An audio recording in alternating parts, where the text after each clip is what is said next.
You guys have a good weekend? Yeah. Yeah. I mean, I had an inspector come to my work today. Oh, that's exciting. Did you guys get shut down?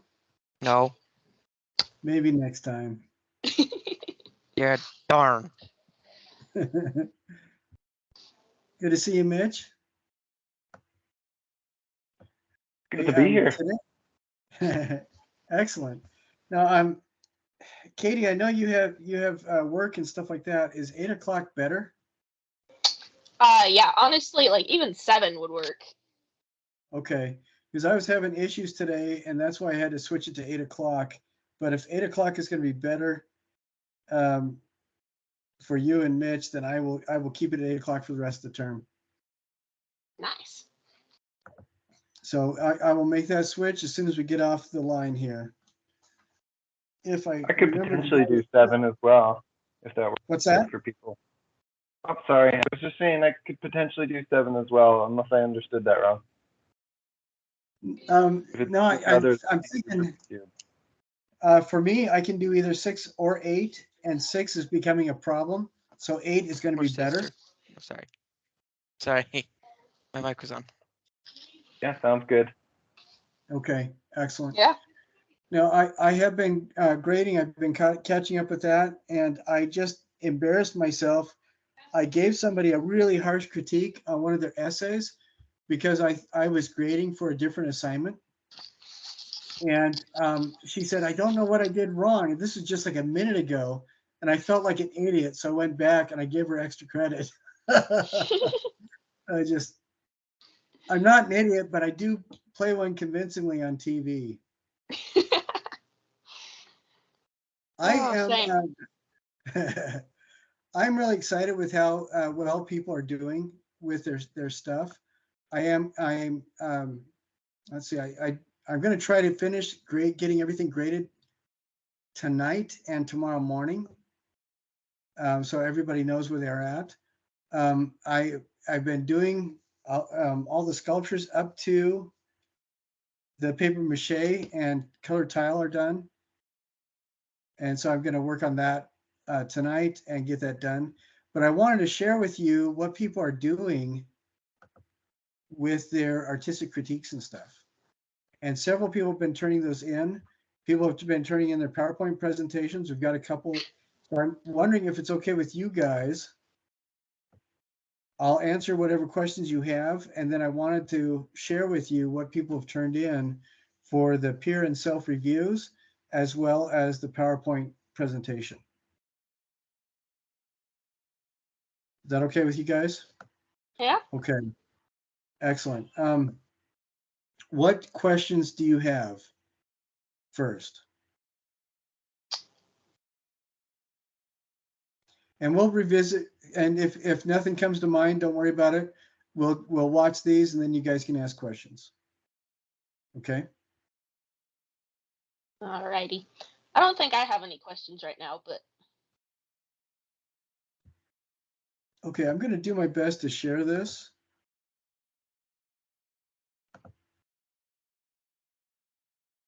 Holy crap. Okay, I figured out how to do it. You guys can see that, right? yeah. Okay. Yes, sir. This is Can you hear that? Yeah. I did. Can you hear the media player going with the peer critique? my artist critique on someone else's work. Can you hear? Okay, so artist critique on somebody else's work, right? Okay, all right. We're gonna go ahead and finish watching that. This piece was created by Kelsey Hansen, and it is for the structure with skin assignment. For the description, I can see that this piece is made out of wooden popsicle sticks and yarn. The popsicle sticks look like they're glued together to create 7 modules, and the yarn is wrapped around 4 of them, and they are alternating pieces. They appear to be made into the shape of a fan, and they are photographed on a white background. For the analysis, As I mentioned before, the popsicle sticks are glued together. Specifically at the bottom, they are all glued together. And they are made into the modules are made out of triangle shapes, including the empty spaces in between, the ones that are also covered in are wrapped in yarn. So for my interpretation, when I first saw this, it was easy to interpret. I thought of a fan immediately, a hand fan. For me, this symbolizes many things. It reminds me of women and femininity. When I think of hand fans specifically, I think of the Chinese hand fans. And while doing a little bit of research, I found out that during the mid-Ming Dynasty, folding fans were very popular in China, and they would symbolize wealth and nobility. So if people had fans, they would immediately assume that they had money and they came from a family of wealth. So by wrapping this with yarn, I also think of femininity, but in a different way. Yarn can be soft and it can be used to make clothing, which is also stereotypically a task that could be associated with women, specifically women of the working class. I interpret this piece as a comparing and a contrasting of femininity from the lens of wealth, and how women sometimes can be viewed as um, women with money and then women without money. Um, so for the judgment and evaluation, the construction of this piece is made very well. I can really see that the artist took the time and the dedication into making this, and it really does show. The piece is easy to read. It looks like a fan. And like my own work, I think that this artist wanted the viewer to come up So, with their own interpretation of the work. And overall, I believe that this piece is a well executed and successful. All right, I think Alondra did an excellent job on that. Personally, could you hear each of the 4 steps?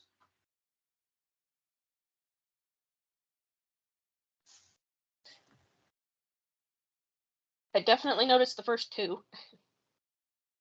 Okay, and then when she was talking about the interpretation, that's when she was talking about her own research that she did.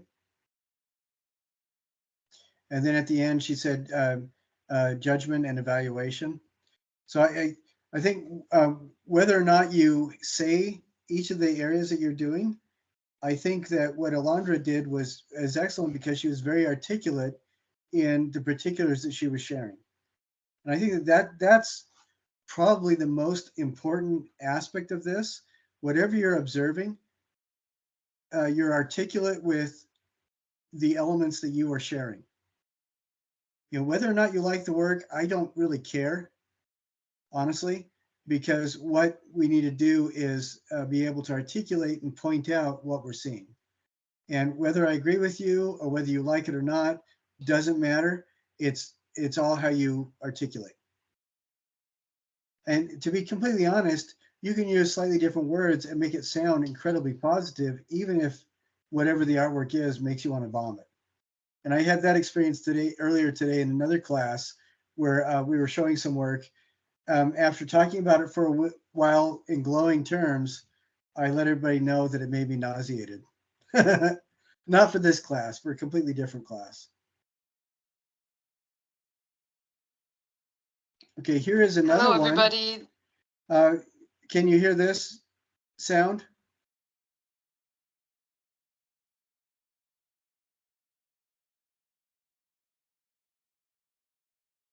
Can everybody hear and see this one? It shows a can. I Was that the don't hear hello anything. everybody that I heard? Yep, that's it. Oh, yeah. I thought that was Okay. someone joining in. Okay, I heard that briefly. Yeah, I heard it Okay, briefly. excellent. All right. This is Emmeline Osborne, and today I'm going to be applying the tools of an artistic critique to analyze Lily Vernon's ready-made art. So off the bat, I think she did a great job, but we'll get into the steps. The first step is to describe. As you look at this work of art, it's pretty straightforward, pretty simple. There's a can of Diet Coke that has been crushed and what seems to be discarded. It's on the surface of cement, so it seems to be the ground. And it looks as if maybe it was taken later in the day, or if there's a filter that gives it more of a cool tone rather than warm. The second step is to analyze. So as I analyze the materials that I just described, it feels as if there's a deeper message behind this. As I talked about the color scheme feeling more cool, it creates a certain mood that draws you to think about what the artist was trying to say, but I'll save that later for interpretation. And as you look at the elements, it seems as if this is trying to be displayed as discarded. You know, it's on the ground, someone has left it there. It seems as if this is trying to give kind of a cooler tone, maybe a negative connotation.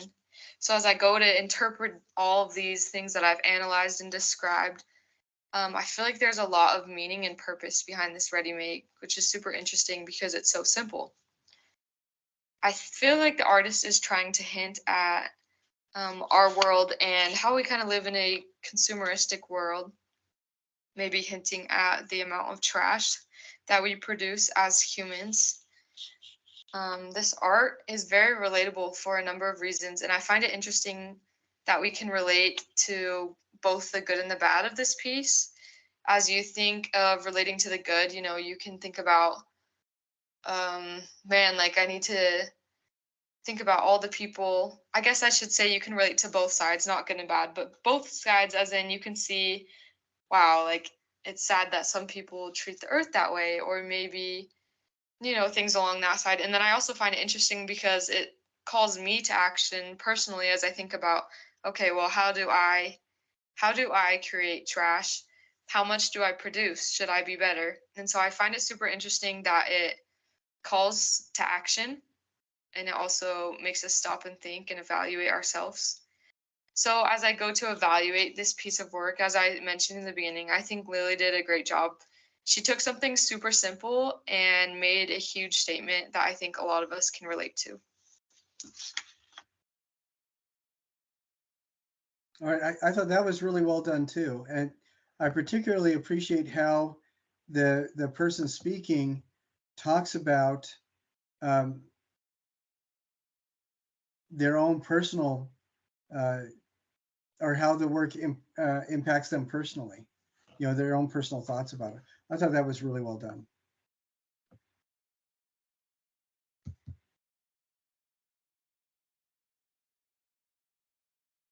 Okay, here's another one. This is Stephanie. This is a peer critique by Stephanie.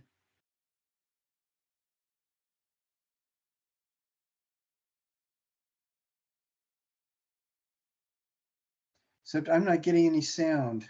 Can you guys see the image? Yeah. Not seeing anything. You're not seeing anything? Okay. We can see the little icon thing on your computer, but not like full Okay. size.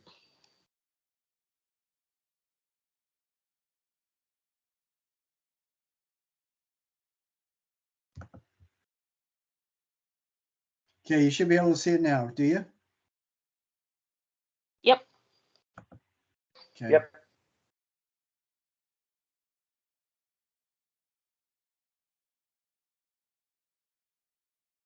Okay, this looks like it was not recorded with sound. Looks like a jellyfish.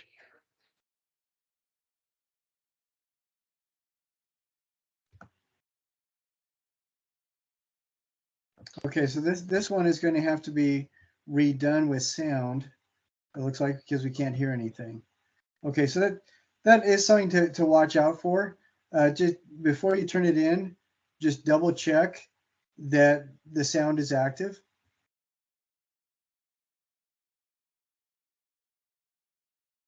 So let's see. Now we're going to look at a couple self-critiques. This is What I really like about what I'm seeing so far is what people have been Hello. doing. They're well within the time parameters. I said 2 to 5 minutes, or I'm sorry, 3 to 5 minutes, and that's what people are doing. I don't know if I told you guys, but I did have one student who did this for about 45 minutes. Did I tell you guys about that? Yeah, it was in class. She went on for about 45 minutes because she found the artwork while she was on a trip, and she had to tell everybody all about the trip. So after that, we decided that anything longer than 10 minutes is an automatic fail. Okay, so here we go. Okay, I'm reviewing my sculpture-based photography little house project. This is for Stephanie Morley. So this is a small paper house held together with hot glue. It features a few steepled windows, a door, and shingles made from decorative paper. The window panes are made from cut-up toothpicks, as are a couple of little details on the sides and the hinges on the door. The house sits in a nighttime garden surrounded by green bushes, and it's lit from within with an electric tea light. The house also sports some texture rather than just simple paper. There's a stippled texture on the house's stucco and a straight texture along its shingles. This texture was achieved via some light paint and Mod Podge and a bit of stippling. As for the analysis, the house has a wonky feel to it, almost like a cartoon house, especially with its mismatched window panes and the messy Mod Podge application. But I think it adds a little bit of whimsy. It isn't perfect, but even so, like what house is. The addition of the interior light makes the house feel warm, lived in, and inviting, as if you were coming home from it after a long day out. I like the rustic feel of the plants in the background. It gives it a cottage feel as well, and definitely not something you would find in a city if this were a full-sized house. The funny thing about this house is that it looks deceptively big. It's not any bigger than your hand, but because of the angle of the photograph and the surrounding plants, it seems like it could be a full-size picture, or at least maybe a bigger model. I personally think for my evaluation that the piece fit the framework of the assignment to make a small little house from simple materials. I ended up just using a folder and toothpicks and the Mod Podge, hot glue, white paint and everything, and then a stencil I found online of a little house. That helped a lot. I personally am not very good at putting together models and like wireframes and kind of things like that, so the pattern helped a lot. I think that the wonky angles of some of the windows and the door give it charm, but I do think it could be a bit more precise, especially with paint. It may not have been totally necessary adding the paints, but I like the added texture, and the internal glow of it makes it feel more real rather than just a piece of paper. But I think the angle of the photo and the garden and the glow from the tea light make it feel like home. You know, it's something inviting. It's pleasant. It's just a nice little thing to look at. And I hope that any viewer looking at this would feel the same way. If I were to do anything differently, I would definitely fix the windows. I made the one on the right first, and I thought it looked great. And then I tried the second one, and I realized after I put everything on that they don't quite match. So I would probably rework those and make them more identical. But I had a lot of fun with this piece. I enjoyed tinkering with the paper. I even used these old fun patterned scissors that I've had in my drawer since I was a kid to make the shingles and the little base around the edge of the bottom. But yeah, this was a fun piece, and I'm glad I got to do it. All right, that's a great example. Let's see, and that's interesting. The other things I pulled up just magically disappeared. Hello. Okay, but yeah, that is an excellent example of a self-critique, and it fit within the time frame. It did everything just exactly the way it was supposed to.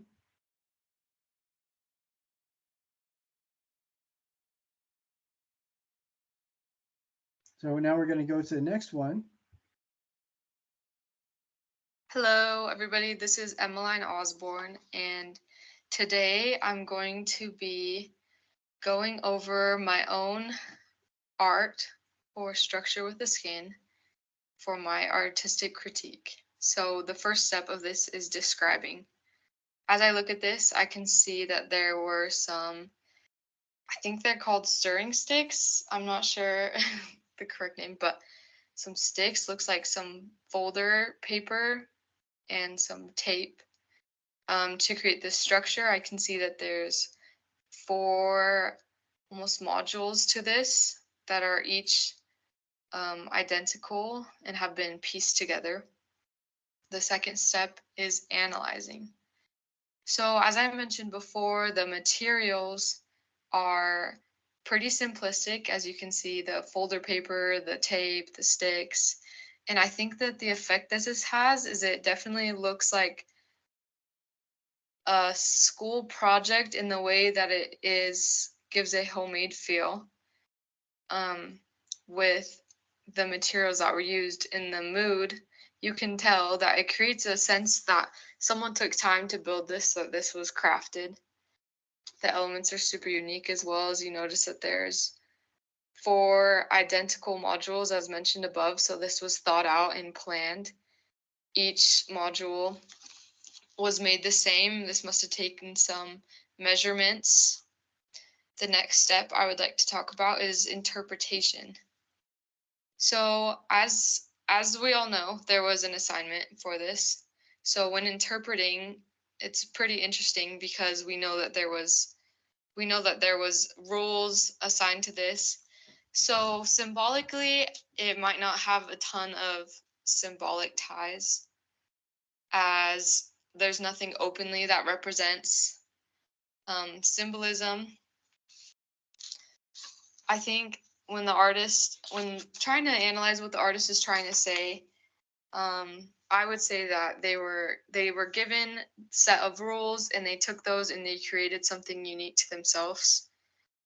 This piece is relatable because, as you can see, it's pretty simple in its design. It looks like the artist was trying something new, and I think a lot of people can relate to this.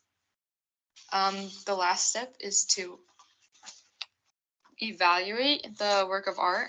And so as I look at this and as I have prior knowledge to the set of rules, I would say that this is a successful work of art. It looks like the artist was trying something new and checked off each requirement of the assignment and was able to successfully create her own structure with the skin. And now she has something like this under her belt.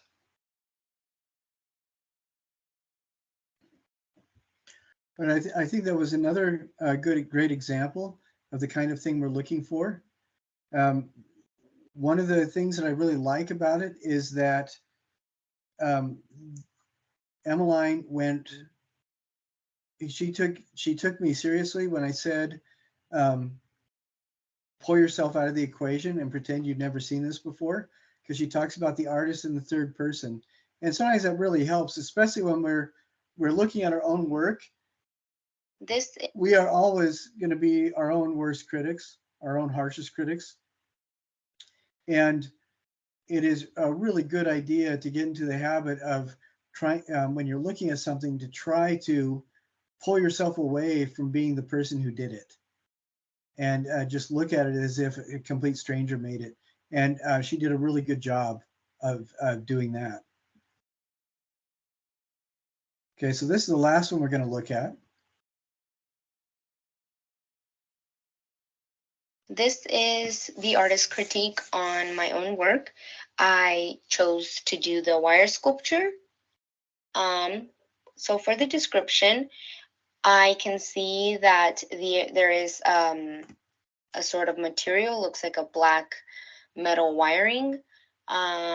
This is photographed on a white background, and the wiring looks to be in a shape of some sort of insect, maybe a beetle.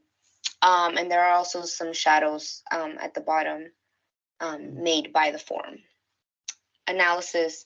The wire has been manipulated in order to create the shape of the beetle.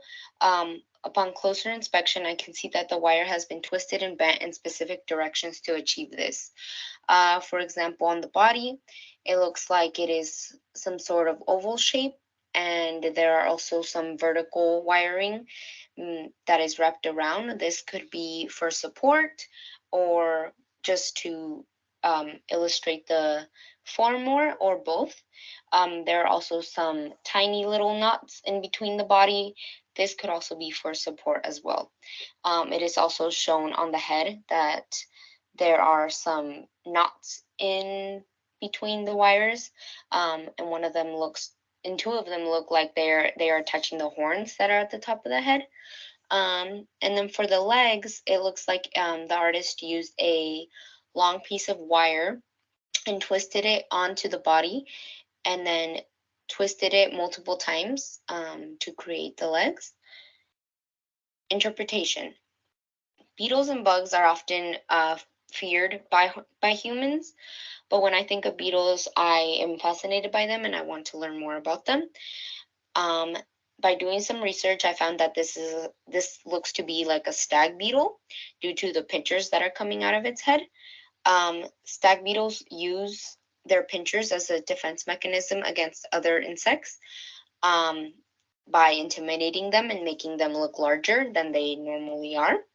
To me, this could mean that the artist admires the strength and the adaptability that such a small insect uses as a way to live. Judgment or evaluation. After analyzing this piece, I do believe that the artist was successful in what they were trying to accomplish. The piece was constructed well and it does read as a beetle. As for the interpretation, I believe that the artist left it up to the viewer. They could either fear the insect or they could learn more about the insect. It all depends on the viewer. Maybe if this was photographed in a different area, the artist could manipulate the viewer's perception of this piece more, but I think that photographing it on a white background is just that, simply displaying it and letting the viewer choose what they want to think about this piece. I think that's another excellent example. I think all of these have been really good examples, with the only exception being the one where we couldn't hear the sound. And some of them I think are even better than others, but all of them are doing a really good job at what we want to accomplish. Now, I do have two PowerPoint presentations to share with you guys. And the reason why I'm doing this is typically in a live class, this is what we do. You know, during the class, we'll share everybody's so that everybody can see it. And I was going to remove the discussion off, but several people had already added their things to the discussion board for those critiques. So I think we're just going to leave it on. I don't know. It depends. If you guys want me to just take it off, and we'll take those points off, because the people, honestly, that got those points don't really need them and they're not going to get hurt and nothing's going to be subtracted. So if you guys think I should just go ahead and remove that discussion board, there'll be one less thing for you guys to deal with. What are you thinking? I think the more simply we can do something, the better. Okay. I'm going through right now.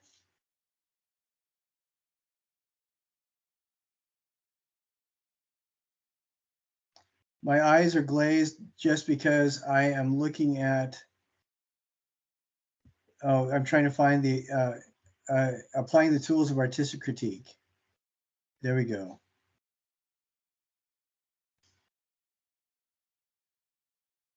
Okay, I'm going to edit it.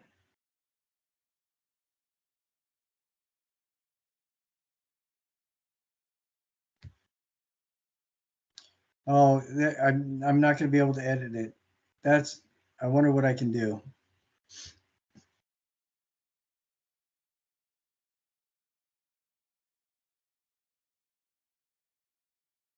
Okay, this is what we're going to do for that particular assignment.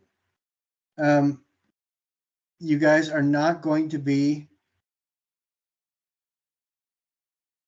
docked any points for it.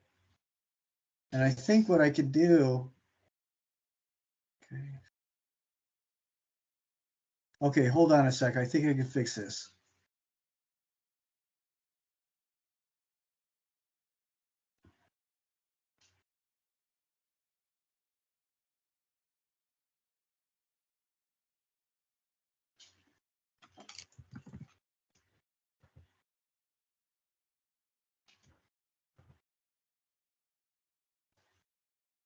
Okay. You should see that it is no longer on your to-do list. Can anybody double check that while we're on the line and see if I took care of it? I'm looking now.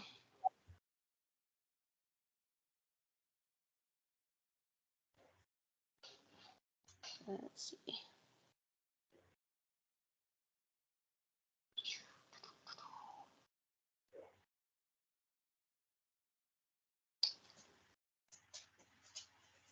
Is it under a specific module? Yeah, it's the module title is Applying the Tools of Artistic Critique. Oh, I just didn't have it open. Okay, there it is. All right. I only see the 2 assignments now, so. Okay, all right, excellent. And this way, the people that did add those on will get those points. I can't take them away anymore. Darn it! But nobody else will have to do it.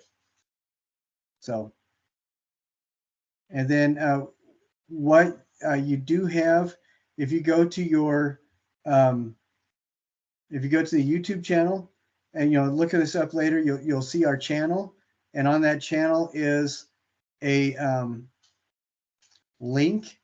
And what I'm going to do as well is put that link in a page. Let's see, where everybody's will automatically be there.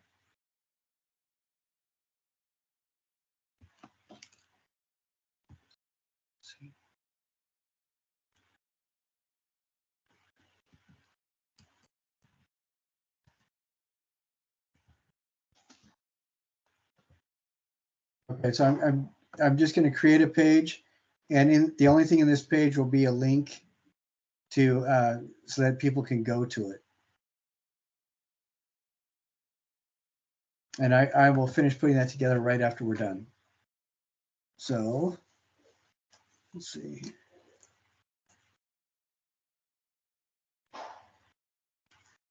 There we go. All right. I'm really excited. Class attendance has doubled tonight with Mitch and Jaden being in. That makes me feel warm and fuzzy inside. If you guys hear things that sound like stuff being banged together, we have 3.5 dogs. We have 2 Chihuahuas that love pulling out those ox bones that you see at Walmart, and they drag those around behind them. And then we also have a terrier that's pretty big, and a full-size standard poodle.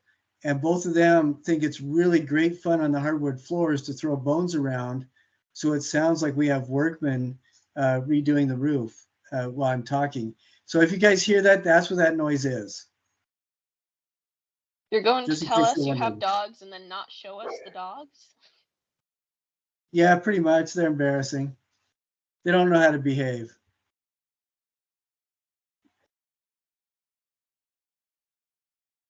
I think before the end of the term, if I'm able to, I will share them with you, but chances are you'll be better off not seeing them. No, can you hear them barking in the background? Oh, just now, yeah. Now Yeah, I do. just then? Yeah, okay. Shut up! That's exactly what I would say to my dogs. Yeah, that's what my parents say to my dogs all the time. They Just Okay. be quiet. Winnie, stop. Give me just a second. We have this little zapper that releases a high-pitched noise that irritates them. I'll be right back. Oh, I wonder how this is gonna go. Oh dear. Just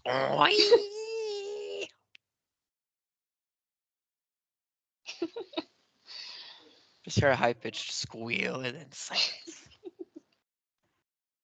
It's just, is he okay? Okay. Oh. All right, let's see if that works. There's a chance it might. Okay, now what we have is one person has done. Oh, what did I do? Okay, hold on a sec.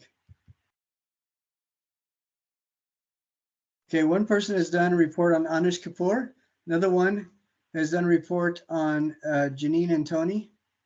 So we're going to watch the Anish Kapoor one and then the Janine and Tony report, and we'll talk about what you guys think about them.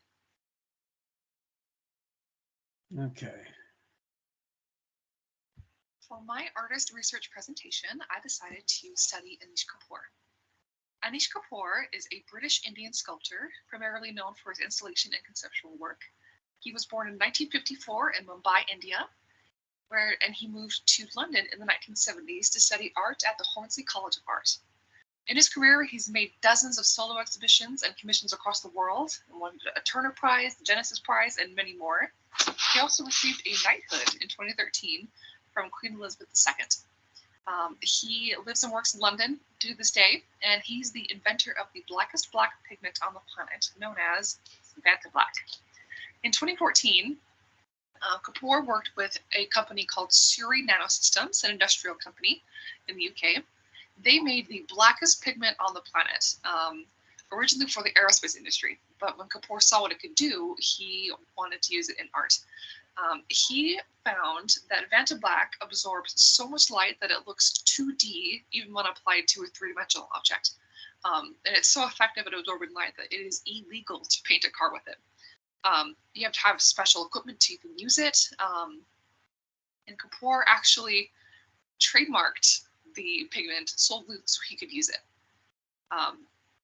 This did not win him too many friends in the art world. Around 2010, when in the 2010s actually, when this first took off, he got quite a few people upset with him in the art community. One of them was Stuart Semple, a fellow British artist. He actually retaliated by making the world's pinkest pink pigment, which he made available to everybody in the world but Kapoor. If you go to his website and try to order it, you will be caught with dialogue boxes that will ask you if you are Anish Kapoor. And if you say you are, you will not be able to buy the pigment. So when Kapoor got wind of this, he got his hands on a sample of it, and he dipped his middle finger in it and flipped the bird at Semple online. And it kind of sparked a little social media feud. Kapoor was Hilarious. not too pleased with some of the controversy he got placed on him, but it's kind of died down since. But even so, he still remains the sole person able to use Vanta Black. He doesn't use Vanta Black exclusively in his art. He uses it in some pieces, but he has quite a range of material he works with. He prefers to work with reds, blues, chromes, and polished works, and of course Vanta Black, but that all kind of spans different mediums like aluminum, fabric, gauze, silicone, resin. His most recognizable works are definitely his stainless steel pieces, such as Hex Mirror here. And then his other pieces include use of red wax in Swayambhu, fiberglass for Here for Alba, and all of their Under My Skin is made of oil and canvas. In his works, his most famous works are very larger-than-life, eye-bending works of polished chrome and steel. His most recognizable piece is Cloudgate, located in Chicago. Lovingly dubbed the Bean, this piece is larger than life. It is huge. You can walk underneath it, you can walk around it. It's covered in these reflective plates that bend and twist the skyline and viewers, and it's beautiful. He loves to tinker with the stainless steel and polish it and twist it and make it just this unruly mirror that doesn't quite reflect what you're seeing, but does so in a completely different way. As seen with Sky Mirror here, one of his many Sky Mirror pieces, he's done a couple of different versions of this. This one is painted blue to nicely reflect the sky. But other than his glass and his stainless steel installations, he does like to work with scarlet, with red. He's found a fondness for kinetic sculpture, whether that piece looks like it is moving but it's static, or whether it's actually literally moving, such as in shooting into the corner. Here he's taken big chunky cylinders of red wax and fired them out of a cannon into the corner of a white room. And the effects are just, they're visceral, they're just gnarly, but they're fascinating to look at, especially with the contrast with the red against the white. Each of these scarlet pieces, they have themes of bodies, of blood, innards, inner workings. And that's something that's fascinated Kapoor. He likes to explore blood and its symbolism, just the body and its symbolism and culture. And he does that very effectively in all of his works. He loves to work with his themes specifically of voids. He loves working with voids. To quote Kapoor, that's what I'm interested in. The void, the moment when this is not a hole, it is a space full of what isn't there. This piece especially, it's not a flat hole in the ground. He actually dug out a bit of the floor and he painted it with Manta Black. And someone actually fell into this void. He also likes to work with other kinds of perspective. In Leviathan here, he filled the Grand Palais in Paris with this giant blimp-like structure. It's rubbery, it's red, and you can walk inside of it. It's just massive. He invites viewers to see the world in a different way. If you're small, if you're big, and going inside of something and looking around inside of it, it's a way to challenge perspective and to make you feel small when you're looking at it. He also enjoys working with optics and twisting light and bending the eye, especially with light and darkness too. He makes pieces that are just dizzying if you're not prepared for what you're looking at. And he, no matter what his medium, he can make a piece jump out at you, he can make it retreat, he can make it go completely flat. Whatever his works, whatever his material he uses, he finds a way to manipulate it in a way that you wouldn't expect. So when you browse through his galleries, you kind of have to be a little bit careful that you don't lose your footing because they're very dizzying, his works. His work is it defies what you're expecting. And that to me makes it exciting, makes it intriguing, and it makes it very long lasting. And I've really enjoyed studying Kapoor's work. Knowing his story, watching him work, and even with his controversy, I still think he earns his place among fine modern artists. With how he challenges things, how he twists things on their heads, I think he definitely earns his place.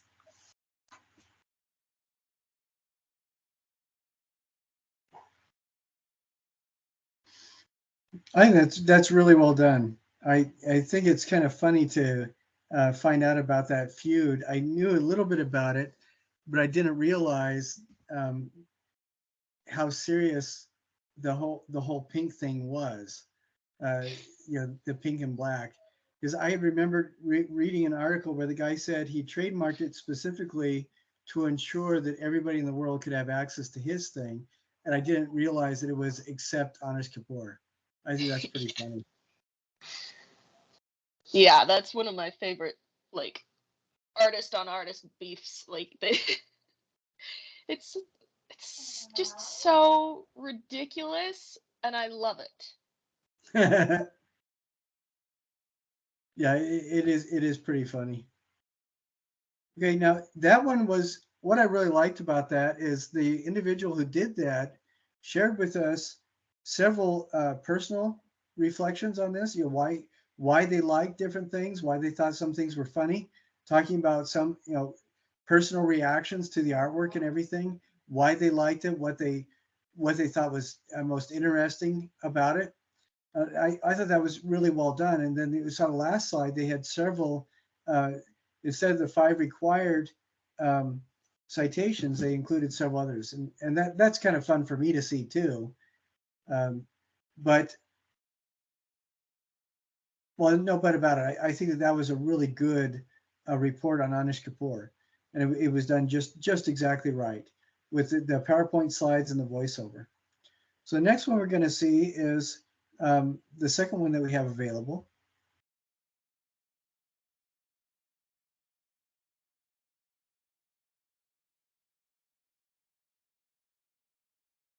Right, and this is on Janine and Tony.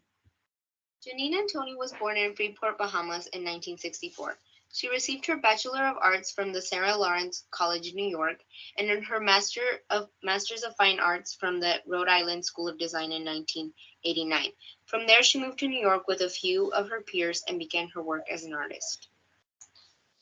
Antoni does sculptures, installations, and performances. She often uses her own body as a tool to create her work. In Loving Care, pictured at the bottom, she used her hair to paint streaks of black on the floor. She is also known for turning regular tasks like eating, washing, and sleeping and turns them into art, often portraying feminist ideals, womanhood, and motherhood, like her piece titled Wherein. The piece shows hollow forms that are impressions of Janine's breasts, her nipples, 3 latex nipples used for baby bottles, and the store-bought package they come in. The title Wherein speaks not only to a baby's separation from the mother, but also the separation from her own mother. In a 2013 interview with Art21, Janine speaks about how she was inspired by milagros, small medallions found in Portugal, Spain, Mexico, and Brazil. The way these work is that if you have an ailment, you buy one and have it be hung on the church for it to be prayed on. The ceiling of these churches are filled with tiny body parts. For these pieces, she started pairing things together that interested her and made milagros out of them. These were displayed at her solo exhibition titled Within at the Mattress Factory in Pittsburgh. In that same interview, she talks specifically about this piece titled To Compose. She talks about how when she was a little girl, an aunt would come visit her and teach her how to sit and drink tea like a lady, with her legs crossed. On her website, she explains the meaning behind this piece, stating, quote, "The common gesture of learned femininity, crossing one leg over another, is an act of modesty and grace. In this work, the inferior bone of the right leg has been embedded into the flesh of the left leg. The successful fusion makes it impossible to unlearn this act of femininity," unquote. As mentioned before, Antoni often brings up motherhood in her work. In an interview with The Cut, she brings up her relationship with her mother and how that has translated into her relationship with her daughter. Quote, "No matter how many times people tell you what it is to be a parent, you can't know it until you've been there. I have a pretty extreme connection emotionally and physically to my mother, and that has been completely extended to my daughter. And to see that as a continuum is really interesting to me, especially as a feminist. Those instincts are so shocking. I felt that very strongly in my mother, and I watched them in myself with awe, how they take over. You know how much you can love another person when their joy is so much greater than even your own joy." Quote, unquote. These 3 pieces highlight that idea. In her piece titled Mom, Janine's mother is pictured, but at closer inspection, you can see a figure in between to represent herself and the connection to her mother. In one another, pictured in the middle, she highlights the connection between her and her daughter through the umbilical cord. In her piece titled Inhabit, pictured on the left, she displays herself suspended or ascending. This being intentionally unclear means she is entrapped or holding space for a delicate creation. Has found creative ways to use her body as a tool to create art. Here are just 3 examples of the many works she has that display that creativity. In her work titled Butterfly Kisses, pictured on the left, she created this drawing by winking with mascara using her right eye for one side of the paper and her left eye for the other. In total, she accumulated 1,124 winks per eye over the span of 3 years. Pictured in the middle is a piece titled Slumber. She created it by using a polysonogram to record her eye movements while she slept, and then she would weave pieces in the pattern that the machine created and made a blanket that she used to sleep with. Finally, one of her most known pieces is pictured on the right, titled Lick and Lather. In this piece, she made a mold of herself, 7 made of chocolate that she licked and 7 made of soap that she washed with. In a presentation hosted by the National Gallery of Art in Washington, D.C., she talks about this piece and how it questions the assumption of beauty in society and within herself. Quote, "I thought using a representation of myself and literally be washing myself with my own image and feeding myself with my own image." Super Dance brings Janine's ideas and beliefs together. In this performance, she uses her body as the main tool, with the themes of this piece being motherhood, identity, and absence. This piece consists of 39 crates containing works previously done by Antoni. The piece The pieces will be shifted as the performance continues to represent the three main themes. While her past works are moved around, the only thing staying constant is Antoni herself, the dancing in the middle with a simple brown roll of paper. She rolls and tangles her body with it, alternating from clothed to nude, changing methods as she responds to her past work. Paper dance is a great representation of bringing Antoni's past works and ideas to their present to get her reaction to it in real time. Since starting her work in the 90s, she continues to push herself to make important works. In an interview with Art Forum, she says, quote, "The works that are important to me are the works that I struggle with. They are the works that are a little bit messy, that are difficult to contain and say what they are," unquote. She says that the more she pushes herself into things she isn't comfortable with, the more it drives her to make things she would have never come up with. Although some may find Janine's work extreme, she continues to be relevant and is admired by many activists and feminists due to the way she celebrates the female body in her work.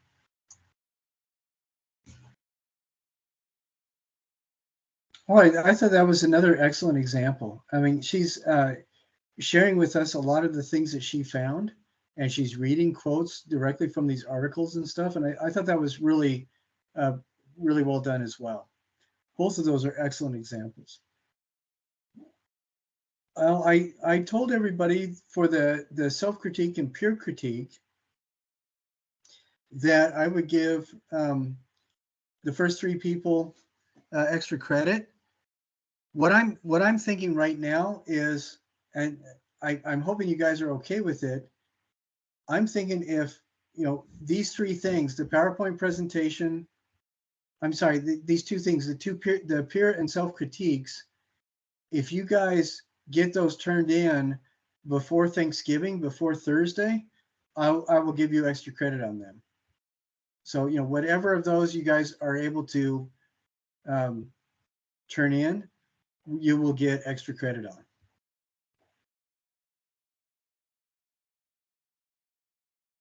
That's wonderful. I was planning on doing it this weekend. All right, excellent. Very good. Let's see. I am scrolling down and looking at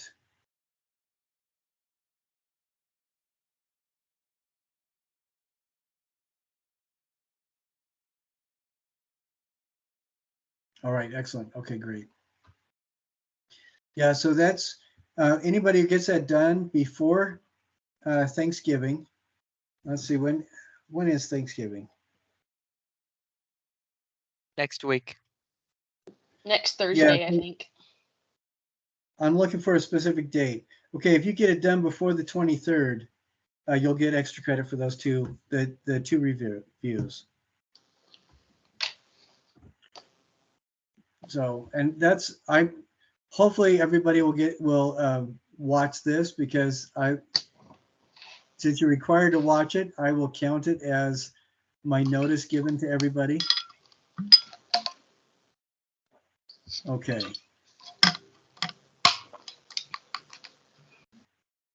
All righty. And now, do you guys have any, I wanted to share those examples with you, and next week when we talk, I'll share whatever other examples people turn in as well.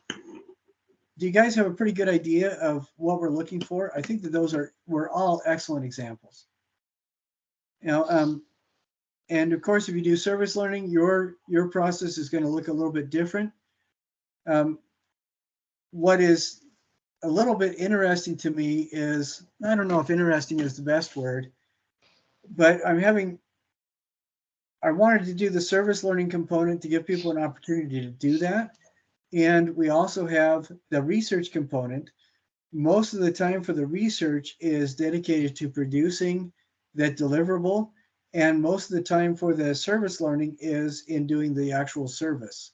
And so the paper that's turned in, the papers that are turned in for the service learning are just validations of what they've already done.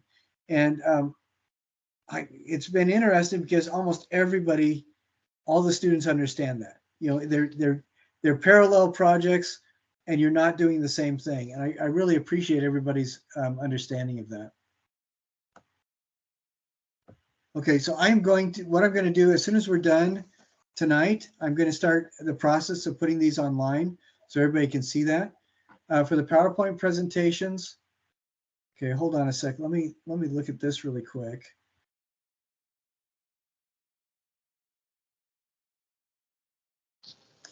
Okay, for the PowerPoint presentations, I am also going to add an extra page with a direct link to the YouTube channel so you can see other people's PowerPoints.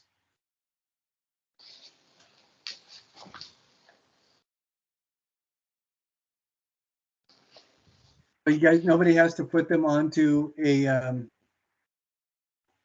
nobody has to put them into a discussion board or anything like that. So both the peer review, the reviews that you have to do, and the PowerPoints are going to be have simple pages that will take you right to our YouTube channel. I forget what it's called. The YouTube channel playlist, that's what it is, that will show those things. And so everybody can see that. All right, I appreciate you guys being here tonight. Now, do you guys have any questions? Actually, I thought of one. So as far as the service learning, you said that should take up about 20 hours as a whole, right? Right, and that will include the project that you're doing. Yeah. Okay. And like no less than that, or like do I Well, have to? from the lengths of time that the other stuff takes, it's about the same as the research. Yeah. So, you know, we're talking about the same. What really, I have had students that will think that's not enough. I've had a couple students that have gone like 30, 35 hours for the service learning stuff. And if you do that, people are taking advantage of you for the purposes of this class. So I wouldn't do that. But if you think you're done after 3.5 hours, then I'd say go back and figure something else out. Okay. You know, that's something that I'm saying too, is that the people that are earning A's on their projects are spending on average 7 to 15 hours per project. And the people that aren't doing that great are spending on average 1.5 to 5 hours. So there's a very obvious disparity. And what I haven't shown you is when people have tried to turn things in that just are not working. And in those cases, I ask them to redo them or add different things. And I'm not going to put any bad examples up on the YouTube channel of those kinds of things, because I know you guys can do better. But yeah, if you're doing your service learning thing and you find out, you tally everything up and you find out you have 19 hours and 7 minutes, I'm not going to fail you for that because you're doing the best you can. Yeah. I was just curious because I tend to get a lot of these assignments done a lot faster than I thought I would. And like the wire sculpture, for instance, that I didn't spend as long on as some other people did. But I also ran out of wire. Like I used up all my wire and some of my own wire that I had on hand. And so I just wondered if it was kind of like, you know, Well, I would do the if I best you have can. to. Yeah. A big indicator of that is the amount of service that you're doing. And if you're doing just a little bit, wanting to count it, it's kind of defeated the point. But if you are able to put together an entire project, work with the people that you need to, document what you've done, most of the time you find out that you spent more time on it than you figured you did. Okay. Yeah. So like as long as it's close and I've done like put some solid effort in, it should be fine. Yeah, I think so. And that's true of the research project as well, because I don't have definitive times associated with the research project. If the research stuff, if everybody gets the assignments done and they're all polished and look good, then I know about how much time they spent on it. So that's what we're thinking of. For the official service learning designation, it has to be 20 hours. But we don't have that associated with this class as yet. So, and, you know, as long as you do the best you can, that will be good, I think. All righty. Are any of the rest of you doing service learning, or all the rest of you guys doing research?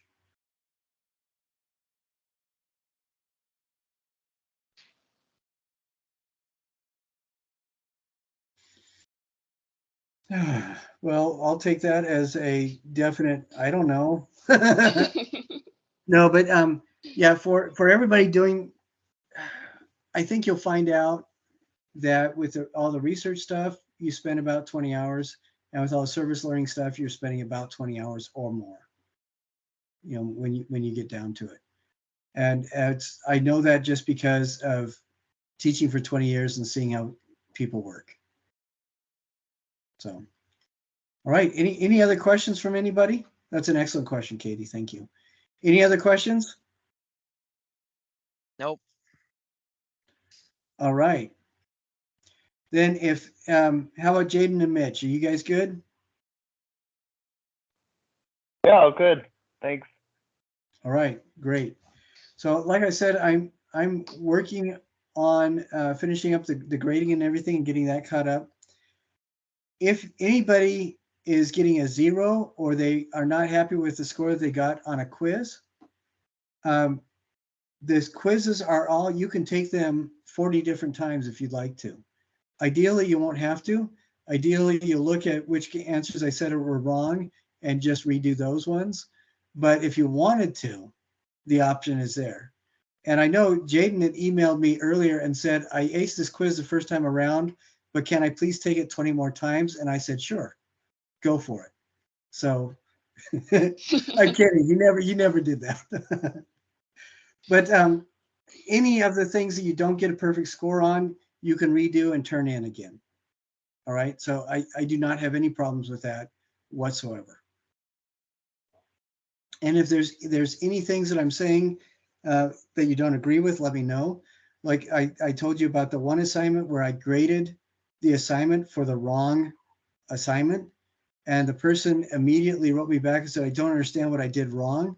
And of course, she didn't do anything wrong. I just screwed up. And I appreciate when people point that kind of thing out to me, because then I can go back and fix it.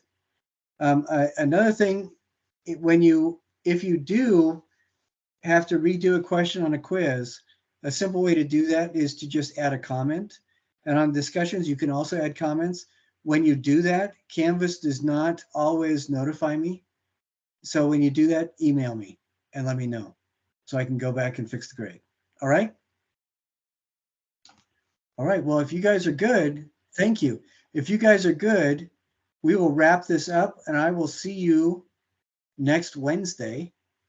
I may actually, I'm wondering,